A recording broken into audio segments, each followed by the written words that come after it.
داشت امیر چی میگن اینا؟ بچینم بچین برا. دو سه روز نبودیم بجه مجا دام در آوردم. شبکه سر و سیاب بالا. حال میده این برا اصلا شک کردن، چون رفیقام نزدیکترم من رگ گردن. ببخشی که ندارم یه دونه پروندم، آخه کمتر دنبال سر دردم. حال میده این برا اصلا شک کردن، چون رفیقام نزدیکترم من رگ گردن. ببخشید که ندارم یه دونه پروندم، آخه کمتر دنبال سر دردم.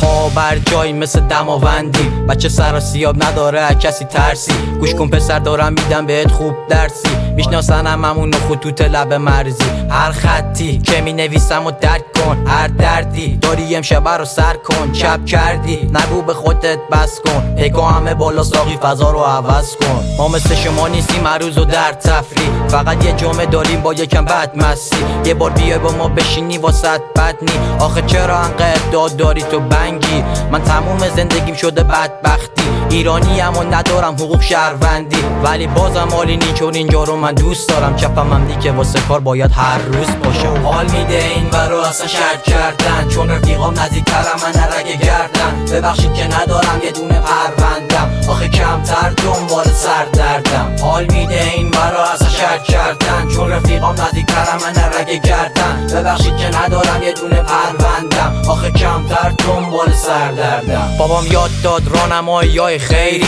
منم از اینجا میگم ممنون خیلی. اصلا دعوا نداریم اینجا ما سر زیدی، به کسی ندارم و نداشتم دینی. کارگانم من فقط شیشی و عشقه، مشکل لاری زنگ بزنم و کیشه. والا با این حالم نرفتیم سمت مواد، دادا نبینم یه روز سیگار کنج لباد. بشین یکم واسم تعریف کن از اون قماد، میدونم سر اون نمونده واسط اصاب. بدون آبجو نمیگذرن اصلا شبات، دادا کیه بد خود میارمش برات. راستی تا نرفتی نچینیم یه بساط شراب، دادا دارم حواد بابا مشتی تو رفیقمی جانم فداد. همیشه دارم میگم رفیقا مثل تلان. حال میده این برا اصلا شک کردن، چون رفیقام نزدیکترم من رگ گردن. ببخشید که ندارم یه دونه پروندم، آخه کمتر دنبال سر دردم. حال میده این برا اصلا شک کردن، چون رفیقام نزدیکترم من رگ گردن. ببخشید که ندارم یه دونه پروندم، آخه کمتر دنبال سر دردم. اسکل تو خودتو با ما مقایسه نکن، فوق و فوقش بتونی برنز باشی. آخه شما و طلا خواب دیدید.